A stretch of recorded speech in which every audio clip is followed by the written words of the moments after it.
પાછો નવો જન્મ દઈ દે. આપણે પૂન કર્યું હોય તો આપણે નવો જન્મ દે, પાપ કર્યો તો હાકડ બાંધી દે. લ્યો કોણ બાંધી દે? હમણાં બીજું કોણ? કોઈ અમરનો પાટો લઈને આયા નથી તો આપણે મરી નહીં જવાનું. એ વાત લટકતા હોય ને એ વિયા જાય. આપણે વાત કરવી એમાં છે ને વી જાય. ભગવાન આમ મોત આમ ખાતા ખાતા દે દે, આમ હાલતા હાલતા દે દે, બેઠતા બેઠતા દે દે, ઈ મોત હારું. બાકી આ કચરાની મોત દે ની ની હા કે જે જો બધી વાત તમે કોઈ હું નો કરી કી કરે જો આ જ્ઞાની ખરેખર સાચી વાત છે બધી. હમણાં તો ખરા કે જેના નસીબ હોય જેનું કિસ્મત હોય ને એનો જ ગિરનાર ઉપર મોત આવે, નકર નો આવે. મોત કેવું સારું કહેવાય, જ્યાં ગિરનાર ઉપર મોત મળે ને એ જ સારું કહેવાય.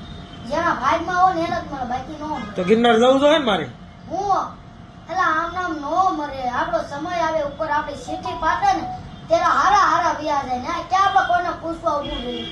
આપણે મરવી ત્યારે આપણે લાજમાં જ ઉભા થઈને એમ કહે કે હું મરી ગયો કહેવાય છે. એ વાત સાચી.